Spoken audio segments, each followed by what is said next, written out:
하나님의 말씀은 요한복음 2장 13절부터 22절입니다. 유대인의 유월절이 가까운지라 예수께서 예루살렘으로 올라가셨더니 성전 안에서 소와 양과 비둘기 파는 사람들과 돈 바꾸는 사람들이 앉아 있는 것을 보시고 노끈으로 채찍을 만드사 양이나 소를 다 성전에서 내쫓으시고 돈 바꾸는 사람들의 돈을 쏟으시며 상을 엎으시고 비둘기 파는 사람들에게 이르시되 이것을 여기서 가져가라. 내 아버지의 집으로 장사하는 집을 만들지 말라 하시니 제자들이 성경 말씀에 주의 전을 사모하는 열심히 나를 삼키려 한 것을 기억하더라. 이에 유대인들이 대답하여 예수께 말하기를 내가 이런 일을 행하니 무슨 표적을 우리에게 보이겠느냐. 예수께서 대답하여 이르시되 너희가 이 성전을 헐라. 내가 사흘 동안에 일으키리라. 유대인들이 이르되 이 성전은 46년 동안에 지어졌거늘 내가 3일 동안에 일으키겠느냐 하더라. 그러나 예수는 성전된 자기 육체를 가리켜 말씀하신 것이라. 죽은 자 가운데서 살아나신 후에야 제자들이 이 말씀하신 것을 기억하고 성경과 예수께서 하신 말씀을 믿었더라. 아멘. 하나님의 영광은 예수를 통해서 나타나는 것입니다. 하나님은 하나님의 영광을 그의 아들 예수를 통해서 나타내 주셨는데 어떻게 하나님의 영광을 예수를 통해서 볼 수 있는가? 이것은 믿음으로 예수를 바라보지 않으면 하나님의 영광을 체험할 수가 없습니다. 하나님의 영광은 물질적인 것이 아니에요. 또 가시적인 것이 아닙니다. 그것은 믿음으로 영적인 그 감각으로 그걸 볼 수 있는데 체험할 수 있는데 그것은 예수의 행하시는 그 일 가운데 이적 곧 표적을 통해서 하나님의 영광을 예수를 통해서 볼 수 있습니다. 우리 성도님들이 이적과 표적을 잘 이해하셔야 됩니다. 이적이라고 하는 것은 하나님의 능력을 예수를 통해서 나타내시는 그 사건을 두고 이적이라고 하는 거예요. 표적도 큰 틀에서는 같지만 표적이라고 했을 때는 그 이적이 그 이면에 어떤 의미가 있는지 어떤 것을 계시하기 위해서 이 이적을 나타냈는가. 특별히 이적 가운데 하나님이 예수를 통해서 어떤 하나님의 뜻을 하나님의 계시를 나타내게 하기 위해서 그래서 그거를 보는 자들이 그 뜻과 계시를 믿음으로 얻기 위해서 나타나는 것이 바로 표적입니다. 이적과 표적은 하나님만이 나타내는 능력이라는 차원에서는 똑같은데 이적은 하나님의 능력으로 행하는 사건이라고 한다면 표적은 그 사건을 통해서 믿는 자들에게 어떠한 하나님의 뜻과 하나님이 계시하고자 하는 것을 믿게 하고자 하는 것을 나타내기 위한 사건을 표적이라고 하는 겁니다. 잘 이해하셨죠? 유대인의 그 결혼 예식은 오늘 한국과 다르게 일주일 동안 결혼 예식이 진행됩니다. 그리고 그 기간 동안에 포도주를 아주 충분히 제공을 해야 돼요. 사흘째 되던 날 갈릴리 가나에서 결혼 혼례가 있었어요. 그러니까 예수의 어머니도 거기 계시고 예수와 그의 제자들도 청함을 받았는데 잔치에 끊이지 말아야 되는 그 포도주가 다 끊어져 버린 거예요. 누가 지금 이 포도주가 없어서 지금 당황해합니까? 누가 이걸 해결하려고 합니까? 예수의 어머니예요. 신랑도 아니고 연회장도 아니에요. 연회장은 이 결혼 잔치를 도맡아 책임 맡은 자예요. 그러면 그 사람이 포도주가 어디 있는지 다 알고 그럼 이거를 공수해 와서 제공을 하거나 신랑이 지금 다급해가지고 이거 어떡하냐 지금 결혼 예식이 지금 제대로 진행되지 못하고 있는데 그런데 예수의 어머니가 포도주가 떨어져서 예수에게 말합니다. 저들에게 포도주가 없다. 이 장면도 이상하고, 그리고 예수의 대답도 이상해. 어머니, 그거 이렇게 해서 혼주나 또 연회장한테 가서 좀 그걸 공수해 오도록 하세요 하는데, 어머니를 부르는 호칭도 이상해. 자, 3절부터 5절을 한번 합독하시겠습니다. 자, 시작. 포도주가 떨어진지라 예수의 어머니가 예수에게 이르되 저들에게 포도주가 없다 하니 예수께서 이르시되 여자여 나와 무슨 상관이 있나이까 내 때가 아직 이르지 아니하였나이다. 그의 어머니가 아이들에게 이르되 너희에게 무슨 말씀을 하시는지 그대로 하라 하니라. 예, 예수는 어머니에 대해서 여자여 나와 무슨 상관이 있습니까? 그러니까 이 원어의 의미는 여자와 나에게 무엇입니까? 그러니까 아무 상관이 없다고 지금 말하는 거예요. 근데 여자여, 어머니한테 여자여 이렇게 했을 때, 오늘날 한국 사회에서 어머니한테 여자여 했을 때는 약간 좀 폄하하거나 무시하는, 또 존중하지 않는 호칭인데, 이 당시에 로마 제국에서 사용하던 이 호칭은 귀족 사이에서 여인들을 부르는 호칭이어서 무시하거나 폄하하는 호칭은 아니에요. 아니지만 육신의 어머니를 부르는 호칭은 아니란 말이에요. 그리고 나서 여자요, 이것이 나와 무슨 상관이 있습니까? 아무 상관이 없다고 말해요. 이것도 굉장히 냉정한 의미로 받아들일 수 있죠. 그리고 나서 내 때가 아직 이르지 아니하였나이다. 여기에서 성경은 자세하게 기록되어 있지 않았지만은 이 어머니와 예수와의 이 대화, 이 내용을 보면 육신의 어머니와 아들의 관계에서 대화하는 그 분위기가 아니라는 걸 우리가 추측할 수가 있어요.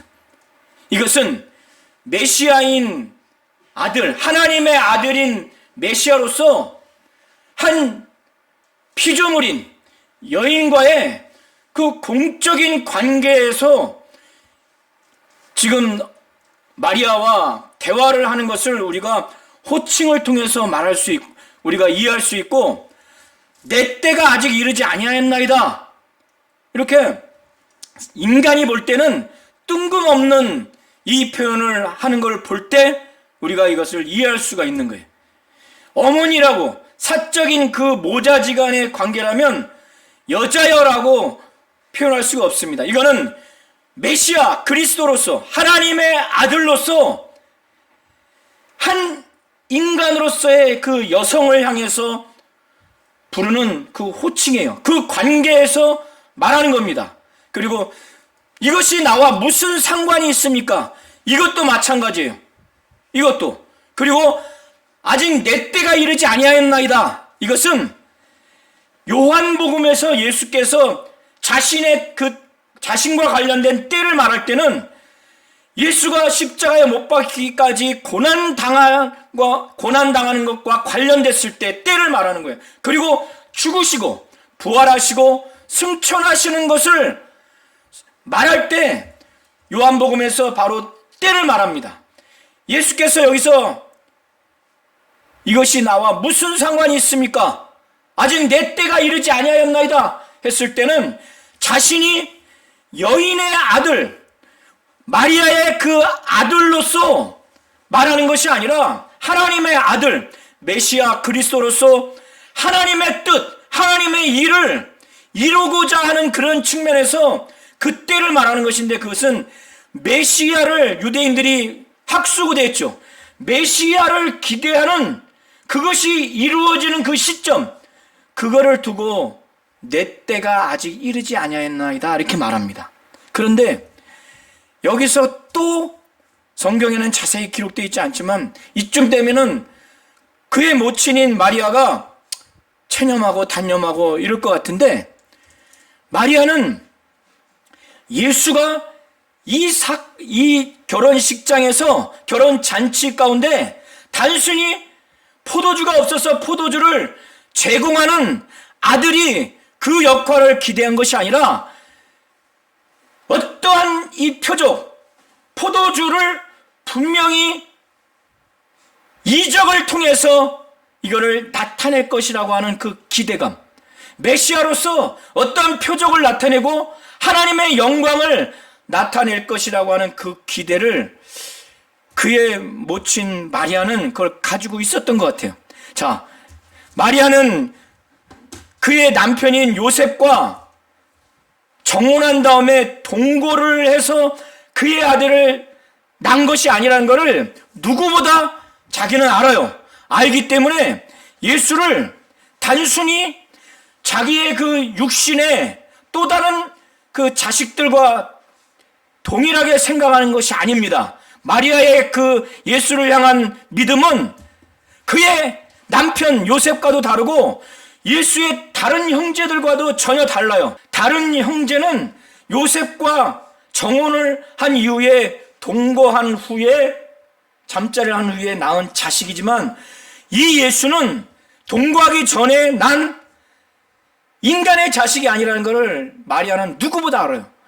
그런 차원에서 마리아는 5절에 그가 이쯤 되면은 체념하거나 단념하거나 다른 방안으로 빨리 포도주를 채워야 되겠다 이렇게 하지 않고 5절에 보면은 예수에 대해서 어떤 표적을 나타내 줄 것이라고 하는, 그렇게 해줬으면 하는 그 기대감을 갖고 5절에 그 하인들에게 말합니다. 자, 5절을 눈으로 한번 보시기 바랍니다.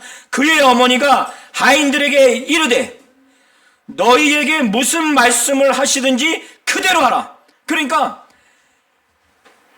예수의 어머니 마리아는 예수의 말씀을 듣고 단념하고 체념하는 것이 아니라 다른 방안으로 포도주를 채우려는 것이 아니라 분명히 예수가 자기가 말한 이후로 자기의 기대를 저버리지 아니하고 그가 어떠한 이적 곧 표적을 나타내서 이 포도주를 분명히 채워줄 것이다. 그걸 준비하게 할 것이라고 하는 기대감이 있는 거예요. 그래서 그런 기대감이 있기 때문에 하인들에게 예수가 어떤 말씀을 하시든지 뭐라고 말하냐면 그대로 하라고.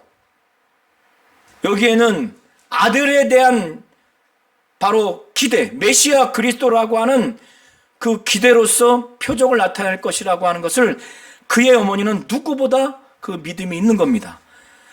그런 다음에 6절 보면은 유대인의 정결 예식을 따라서 2-3통 정도 담을 수 있는 돌 항아리가 6개 있었어요.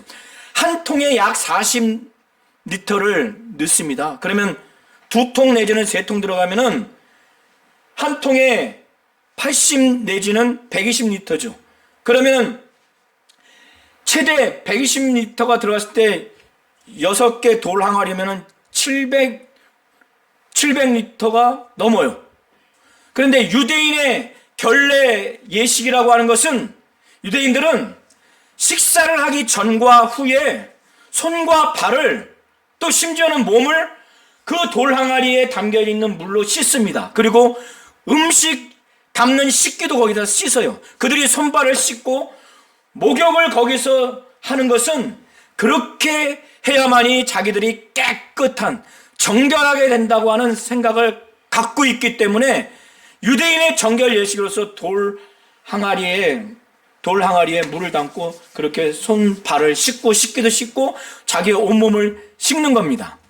예수께서는 이 돌 항아리에 하인들에게 물을 채우라고 해서 그들이 물을 가득 채워서 아기까지 채웁니다. 아기까지 채워서 뭐 여기 포도주를 액을 넣어가지고 변질시켰다 그 여지가 없는 거예요. 아기까지 채웠어요. 그리고 난 후에 이제는 이거를 떠서 연회장에게 갖다 주라. 그러니까 연회장이 이 물로 된 포도주를 먹고 나서 너무나 만족스러운 거예요. 이 포도주가 너무 좋은 포도주인 거야. 그러니까 연회장이 이 결혼 잔치를 책임지는데 어디가 무슨 음식이 있고 어디가 무슨 물품이 있는가 알겠어요? 모르겠어요? 총 책임자인데 알고 있죠.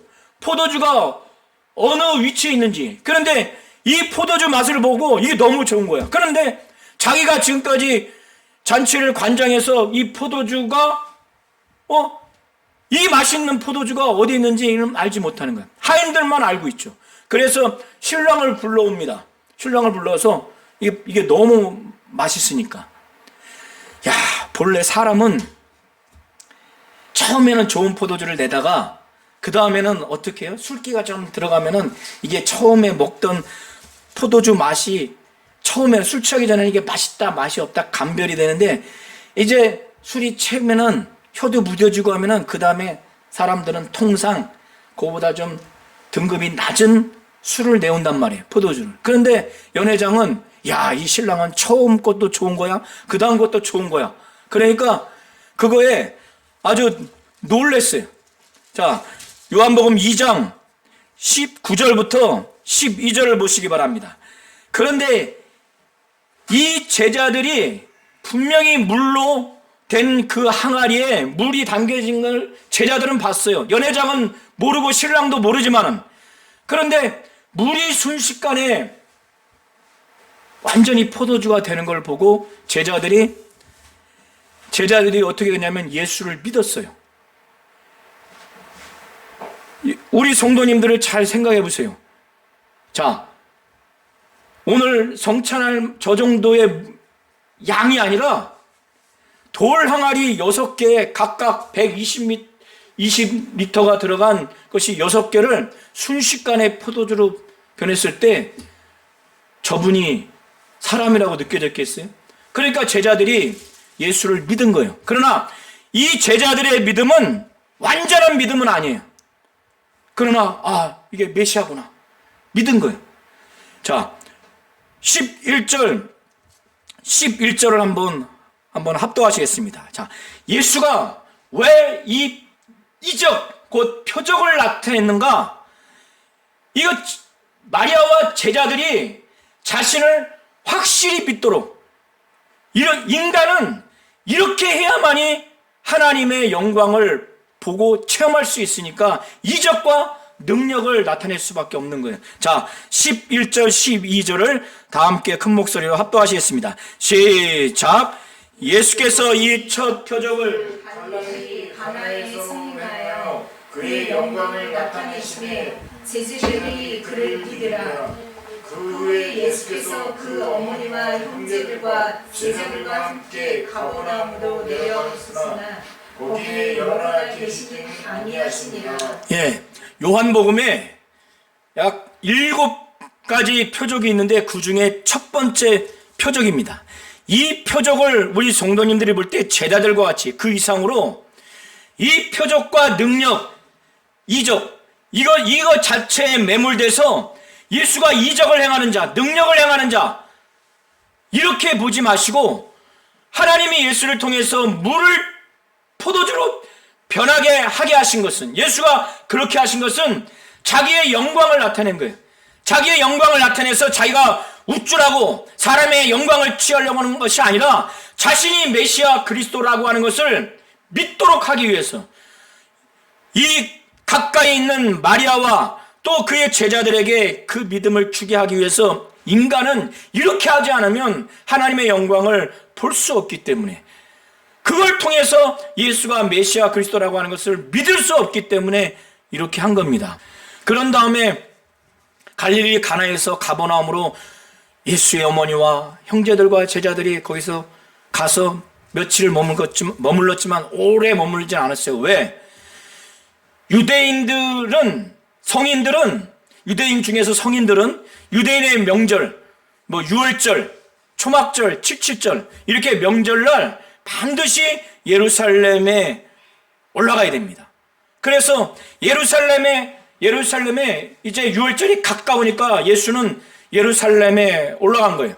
그런데 성전 안에서 성전은 본래 어떤 기능을 하는가?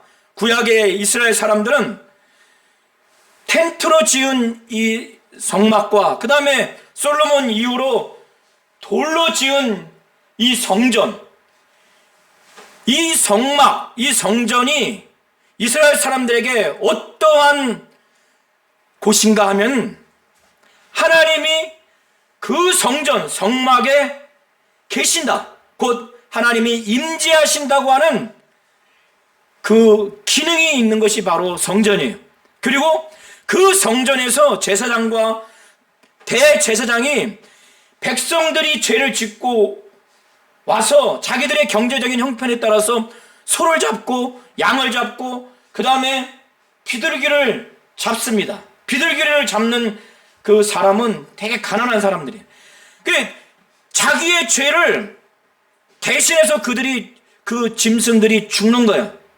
이 제사를 담당하는 그 직분자가 바로 제사장과 대제사장입니다.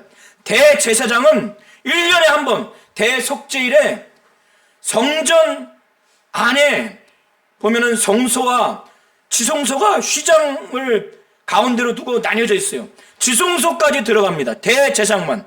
제사장은 성소까지 들어가고 그 일을 하는 거예요. 그렇기 때문에 성전의 두 번째 기능은 뭐냐면 제사장과 대제사장이 백성들을 대신해서 하나님께 제사를 해서 하나님으로부터 그 제사가 응답됐다고 죄가 사해졌다고 하는 것을 하나님으로부터 바로 그 뜻과 하나님의 그 계시를 그들이 받고 나서 그거를 백성들에게 전하는 겁니다. 그러면 이스라엘 백성들에게 성전은 하나님의 뜻, 하나님의 말씀, 바로 그것이 계시되는 기능을 하는 것이 성전입니다. 그리고 세 번째는 뭐냐면 이 성전 안에서만이 하나님께 제사 드릴 수 있어요. 하나님께만. 그 제사장과 제사장들을 통해서 하나님께 제사하는 거예요. 이 성전은 첫 번째 뭐냐면 하나님이 계시는 곳이에요. 두 번째는 뭐예요? 하나님의 계시가 나타나는 곳이에요. 세 번째는 뭐예요? 하나님께 제사 드리는 곳입니다. 이것이 바로 성전이에요. 그래서 성전 안에서는 결단코 범죄하면 안 되는 거예요. 심지어 막대기도 들고 갈 수가 없어요. 흉측한 물건도 갖고 들어갈 수가 없습니다. 이것이 바로 성전이에요. 하나님이 거하시는 곳, 하나님께 제사하는 곳, 곧 예배하는 곳, 하나님의 계시가 나타나는 곳인데 이 성전이 얼마나 거룩해야 되겠습니까? 그런데 예수께서 예루살렘 성전 안에 들어가니까 이거 기가 막힌 거예요. 기가 막힌 거예요. 성전 안에 들어갔더니 이 종교 지도자들, 제사장과 제사장들이 자기들의 그 경제적인 이익을 얻기 위해서 아주 탐욕스럽게 그 안에서 성전을 운영하고 있는 것을 보게 된 거예요. 본래 이스라엘 사람들이 먼 지역에서 유대인의 명절을 지키기 위해서 예루살렘에 옵니다. 그런데 그들이 먼 지역에서 재물을 갖고 오게 되면은 소, 양, 또 비둘기를 갖고 왔을 때 긴 기간 오게 되면은 오다가 병이 걸릴 수도 있고 또 죽게 될 수도 있고 또 상하게 될 수도 있고 그러지 않습니까? 그렇기 때문에 멀리 사는 그 유대인의 명절을 지키기 위해서 예루살렘에 와서 성전 안에서 제사를 드리기 전에 그 제물을 그 가까운 성전 가까운 곳에서 그 제물을 파는 사람들에게 그거를 살 수 있도록 허용을 한 거예요. 그리고 돈을 바꾸는 자들은 이제 환전상들인데 로마 제국의 동전은 로마 황제의 황제, 바로 우상이 동전에 새겨져 있어요. 그러니까 성전 안에서 그 돈을 유대인들은 사용하지를 않아요. 이거는 우상 숭배하는 행위라고 해서 사용하지 않습니다. 성전세를 유대인 성인들은 내야 되는데 그것이 뭐냐면 성전 안에서 성전세로 통용되는 게 뭐냐면 세겔이에요. 그래서 그 사람들이 어쩔 수 없이 이방 사람들이 만들어 놓은 화폐를 살아가기 위해서 사용하고 또 로마 제국이 만들어 놓은 화폐를 사용하지만 그거를 성전세를 내게 하기 위해서는 그거를 바꿔야 돼요. 환전을 해야 되는 겁니다. 그 환전을 하면서 환전상은 2% 내지 4%의 이득을 얻어요. 그런데 이것이 성전 밖에 산 기슭에서 이런 것들이 이루어졌는데 이게 점진적으로 성전 안에까지 들어와서 성전 안에 그 장소가 3개로 나눠졌습니다. 유대인의 남자들만이 거하는 뜰이 있고 유대인의 여자들만이 거하는 뜰이 있어요. 그리고 이방인들이 개종을 해서 하나님을 섬겨서 하나님께 제사 드리기 위해서 그들이 머무는 이방인의 뜰이 있습니다. 그런데 이게 종교 지도자들이 성전 안까지 들어와서 장사하도록 그렇게 만든 거예요. 그게 바로 이방인의 뜰입니다. 거기서 장사를 하면 이방인들이 어떻게 제사를 해요? 그런데 종교 지도자들이 그들을 그렇게 하고 나서 커미션을 밟는 거예요. 그러니까 예수가 이걸 보면서 소위 말하면 엄청나게 막 화가 난 거예요. 분노가 난 거예요. 그래서 이 노끈으로 채찍을 만들어 가지고 소, 양을 채찍으로 때려 가지고 다 내쫓아 버립니다. 그걸 파는 사람도 내쫓아 버려요. 그리고 환전상에 돈을 쏟아부어요. 그리고 상을 엎어버립니다. 자, 인간적으로 볼 때는 이게 과격하고 또 인간적으로 볼 때는 예수께서 죄 짓는 거 아닌가? 이게 거룩한 분노예요. 이게 그만큼 하나님에 대한 열정이 강하고 성전에 대한 그 열정, 성전은 거룩해야 된다고 하는 것, 이런 열정이 강하기 때문에 이렇게 하신 거예요. 비둘기 파는 자들을 딱 보면서 이걸 가지고 나가라. 그리고 내 아버지의 집을 장사하는 곳으로 만들지 말라. 누가복음과 마가복음을 종합해서 보시면 이 성전은 바로 아버지의 집이죠. 만민이 기도하는 집이 될 것이라 했거늘 너희들은 강도의 소굴로 만들었다. 이렇게 책망을 하십니다. 자, 상상을 해보세요. 성전에서 돈을 쏟아버렸어요. 그 환전상의 그 상을 엎어버렸어요. 그리고 채찍을 만지면서 그냥 웃으면서 쫓았겠어요. 막 화가 나서 막 해서 다 쫓아버렸죠. 이걸 갖고 나가. 그러면서 만민이 기도하는 집이 되리라 했거늘 강도의 소굴로 만들어놨다. 그러면서 예수께서 또 아버지의 집으로 장사하는 집을 만들지 말라. 이 광경을 본 유대인의 그 지도자들, 대제사장과 제사장들은 이걸 보면서 어떻게 했어요? 이 사건 때문에 예수를 죽이고자 하는 결정적인 계기가 된 거예요. 종교재판을 받을 때 이 자가 성전을 헐라고 했다. 그리고 자기가 또 다른 성전을 자기가 짓겠다고 했다. 이게 바로 주요 고소 내용이었어요. 이 이후로 예수를 죽이고자 하는 아주 그것이 아주 확정적으로 돼 있습니다. 이걸 봤을 때 성전에서 이렇게 과격하게 하는 걸 유대 종교 지도자들이 봤을 때는 완전히 충격받은 거예요. 여기 하나님이 거하시는 곳인데, 하나님께 예배하는 곳인데, 하나님이 계시하는 장소인데, 어느 날 예수라고 하는 사람이 이렇게 막 완전히 뒤집어 엎고 막 이렇게 했으니, 그러니까 분명히 이들이 느낄 때 예수가 메시아라고 그리스도라고 믿지는 않지만은 이렇게 할 정도면은 유대 종교 지도자들이 아니면 그 이상이 아니면 이렇게 할 수가 없는 거예요.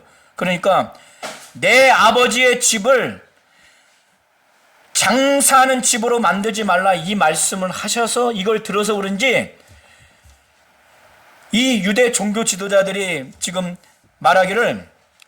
예수께 말하기를 내가 이런 일을 행하니 무슨 표적을 우리에게 보이겠느냐. 이 말은 무슨 말이냐면 이렇게 어처구니 없는 아주 행패를 부렸으니까 나중에 우리가 믿을 만한 무슨 표적을 보이겠느냐 이런 의미가 아니라 이 정도의 일을 할 정도면 지금 당신이 메시아 곧 그리스도라고 하는 것 같은데 그러면 메시아 그리스도로서 이런 일을 행하는 거라고 우리에게 그걸 보일 만한 무슨 표적이 있느냐. 그러니까 유대인들은 표적을 구합니다. 그래서 하나님이 쓰시는 선지자라고 했을 때는 하나님이 보내신 선지자라고 우리한테 한번 증명을 해봐라, 그걸 나타내봐라 했을 때 다른 말 필요 없어요.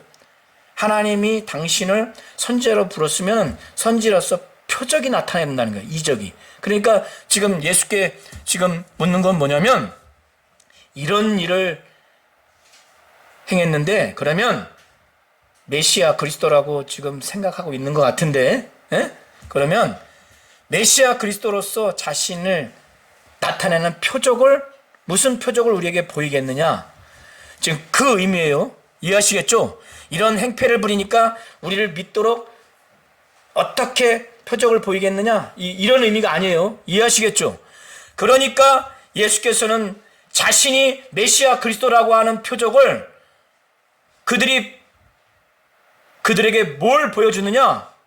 메시아 그리스도로서 뭐냐면 바로 자신이 죽으시고 부활하실 것이라고 하는 이 부활과 관련된 것으로 자신이 메시아요 그리스도라고 하는 것을 나타내 줍니다.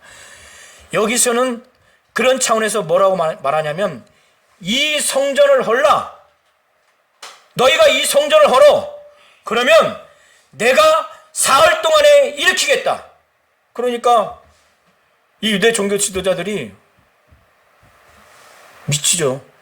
이 성전은 지금 46년 동안 지어졌고 아직도 완성이 안 돼 있는데, 그런데 46년 동안 지어지고 있는데 이걸 3일 동안 일으킨다고?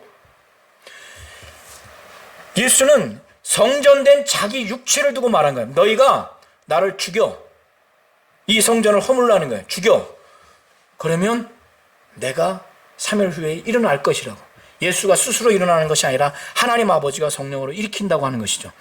이 당시에 헤롯 대왕이 유대인들의 환심을 사기 위해서 유대인들이 가장 종교적으로 귀중하게 여기는 게 뭐예요? 성전이에요. 성전을 예수님 오시기 전, 약 20년 전부터 이 성전을 아주 기가 막히게 성전을 지었어요. 그리고 나서 예수님 오시고 난 후에 63년에 완성되는데 이 당시까지 46년 동안 성전이 지어지고 있었어요. 성전의 메인 건물은 다 지어졌고 부속 건물이나 부속 시설이 계속 지금 지어지고 있는 거예요. 유대인들은 지금 그걸 말하고 있는 줄 알고 착각하고 있는 거예요. 그러니까 예수께서 내가 메시아 그리스도라고 하는 표적, 하나님이 보내신 표적을 뭘로 보여주겠는가? 예수는 자기의 죽음과 부활을 통해서 내가 메시아요 그리스도라고 하는 것을 하나의 그 비유로, 은유로 말한 건데 이들이 이걸 알아듣지 못하죠. 그런데 또 다른 공간 복음서에서도 뭘 말하느냐? 예수는 표적을 보였을 때 요나의 표적밖에는 보여줄 표적이 없다고 그랬죠. 그 또한 뭐냐면 예수의 죽음과 부활을 두고 말하는 거예요. 요나가 구약에 보면은, 요나서에 보면은 큰 물고기 뱃속에 있고 난 다음에 사흘 후에 나옵니다. 이건 역시 자기의 메시아요 그리스도라고 하는 것을 죽음과 부활을 통해서 나타내주는 장면이에요. 그런데 옆에 있는 제자들이 물이 포도주로 변했을 때 예수를 믿었죠. 믿었는데 그 믿음이 그전보다는 나았지만은 완벽하지 않다고 하는 것을 22절을 통해서 우리가 볼 수가 있습니다. 나중에 예수께서 막 성전에 막 채찍으로 막 소와 양을 막 채찍에서 다 내쫓고, 그 파는 사람들 다 내쫓고, 비둘기 파는 사람들 내쫓고, 돈도 엎어버리고 상도 엎어버리고 막 거룩한 분노 가운데 봤을 때 제자들이 옆에서 볼 때 이해가 되겠어요? 이해가 안 되냐? 왜 갑자기 눈빛이 그냥 이렇게 막 세상 사람들의 그 어떤 그 분노의 눈빛은 아닌데, 밑도 끝도 없이 왜 이러시지? 그러니까 제자들도 이해를 못한 거야. 그런데 나중에 예수께서 죽으시고 부활하신 다음에 그들이 성령을 받은 다음에 그때는 만민이 아버지의 집을 장사하는 집으로 만들지 말라. 그리고 이 성전을 헐라. 내가 사흘 동안에 일으키리라. 이거를 이때는 몰랐는데 나중에는 예수의 말씀이 기억이 나서 그때는 성경과 예수의 하신 말씀이 믿어졌다는 거예요. 그것이 22절의 내용인데, 여기서의 성경은 앞서 뭐냐면 시편 69편 9절인데, 이 예수께서 성전을 정화하는, 척결하는 이 과정에서 제자들은 문득 그 말씀이 생각났어요. 아마 하나님이 그렇게 생각나게 했겠죠. 시편 69편 9절인데, 그 시편 69편 9절을 보시면 그 전반부를 사도 요한이 이제 그 전반부의 내용을 제자들이 기억한 거예요. 그 기억한 내용이 어떤 내용인가? 자, 한번 17절을 한번 합독하시겠습니다. 17절 다 함께 한번 합독하시겠습니다. 시작. 제자들이 성경 말씀에 주의 전을 사모하는 열심히 나를 삼키리라 한 것을 기억하더라. 네, 제자들이 예수께서 성전 안에서 채찍으로 동물들을 다 내쫓고 돈을 엎고 상을 엎어버리고 이런 광경을 보면서 말씀이 생각나는데, 시편 69편 9절 전반부의 내용이 생각난 거예요. 아, 주의 전을 사모하는 열심히 나를 삼키리라. 이 말은 원래 시편 69편 9절은 다윗이 하나님을 향한 그 열정이 대단하니까 하나님을 대적하는 악인들이 다윗을 막 핍박하는 것을 표현하는 내용인데, 이 내용을 사도 요한은 어떻게 이걸 적용하고 제자들은 어떻게 이것을 어떤 의미로 이걸 생각했는가? 아, 이 예수께서 하나님의 성전에 대한 그 거룩한 그 열심, 하나님에 대한 열심을 갖고 막 이렇게 하는 모습을 보게 된 거예요. 그런데 이들은 알았는지 몰랐는지 모르지만은 이것 때문에 유대인들은 이 예수를 죽이려고 하는 거예요. 그래서 주의 전을 사모하는 열심히 나를 삼키리라 한 것은 예수가 죽임 당할 것이라고 하는 것을 예언한 내용이에요. 이해하시겠죠? 자, 예수께서 6월절에 예루살렘에 계셨을 때 많은 표적을 행했어요. 예수께서 많은 표적을 나타내셨을 때는 그 표적을 보고 하나님의 영광을 예수를 통해서 봄으로 인해서 예수가 메시아 그리스도라고 하는 것을 믿게 하기 위해서 많은 표적을 나타낸 겁니다. 그런데 예수께서 그 표적을 나타낸 다음에 많은 사람들이 그걸 보고 예수의 이름을 믿었어요. 그런데 예수가 이 표적을 보고 믿은 이 유대인들의 믿음이 지금은 단기간에는 온전한다 할지라도 이들이 또 그 중에는 온전치 않은 사람도 있고, 그러나 이들이 나중에는 이 믿음이 지속되지 못할 거를 아셨던 것 같아요. 그래서 그렇게 표적을 보고 하나님의 영광을 예수를 통해서 본 다음에 예수를 믿은 그들을 확실히 의지해야 될 텐데 그들을 의지하지 않습니다. 왜? 친히 사람을 알기 때문에. 그리고 이 사람이 어떤 사람인지 제3자가 이 사람들은 믿을 수 있어요. 이 사람들은 믿을 수 없어요. 또 다른 사람들의 증언을 받을 필요가 없다는 거예요. 왜? 예수는 친히 사람 속에 있는 걸 훤히 알기 때문에, 사람 속에 있는 뜻을 알기 때문에. 자, 예수는 친히 사람을 알고요, 사람 속에 있는 것을 확실히 알아요. 뜻을 아는 겁니다. 성전은 아까 말씀드린 것처럼 하나님이 계신 것이요, 하나님의 계시가 나타나는 것이요, 하나님께 제사하는 곳이라고 그랬죠. 그런데 예수께서는 이 성전을 더럽힌 자들, 만민이 기도하는 집이 되리라 했거늘 강도의 소굴을 만들었다. 내 아버지의 집인데 장사하는 집을 만들었다. 그래서 성전을 정화하는 사건을 일으켰지만 이제 더 본질적인 것은 때가 됐기 때문에 더 이상의 이 성전은 하나님이 거하시는 것이 될 수 없고, 하나님이 완벽한 계시가 이루어지는 것이 될 수 없고, 하나님께 완벽하게 제사 드리는 곳이 될 수 없다고 하는 것을 더 본질적으로 이제 말씀하시는 차원에서 이제는 자신이 참 성전이라고 하는 것, 예수에게만이 완벽하게 하나님이 예수와 함께 계시고, 예수를 통해서만이 완벽한 하나님의 뜻, 하나님의 말씀을, 하나님의 일을, 하나님의 성품과 속성을 계시하는 완벽한 하나님의 계시를 나타내는 것이 바로 예수라는 것.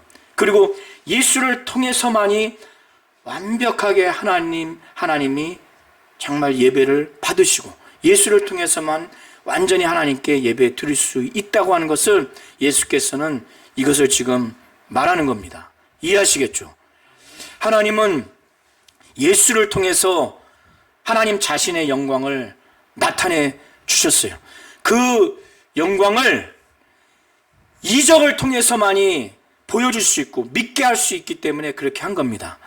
우리 성도님들은 이렇게 예수의 말씀, 특별히 표적과 이적을 무시하거나 표적과 이적을 믿는 믿음은 온전치 않는 믿음이다, 말씀을 믿는 믿음만이 온전한 믿음이다, 이렇게 이분법적으로 생각하시면 안 돼요. 이 이적, 곧 표적도 하나님의 영광을 나타내기 위해서 한 거예요. 그러나 그거를 끝까지 또 온전하게 믿지 못하는 사람의 문제가 있는 거지. 사람이 믿는 믿음의 문제가 있는 것이지. 많은 표적을 왜 예수께서 나타내 주셨겠어요? 그 표적을 보고, 하나님의 영광을 보고 예수가 메시아 그리스도라고 하는 걸 믿게 하기 위해서 표적을 나타낸 거예요. 그러나 그 표적을 보고 예수의 이름을 믿었지만은 그것이 질적으로 온전치 못하거나 사람들이 전부가 아니거나, 그리고 그것이 지속되지 못할 것을 아시기 때문에, 친히 사람을 알기 때문에 예수는 아무리 믿는다 할지라도 사람들을 자기의 몸을 의탁하지 않은 거예요. 또 이렇게 믿는 사람들이 대단합니다, 믿으셔야 돼요, 사람의 증언을 받을 필요가 없는 거예요. 너희들 그런 말 할 필요가 없어. 나는 사람의 속, 그 뜻을 친히 다 알고 있기 때문에.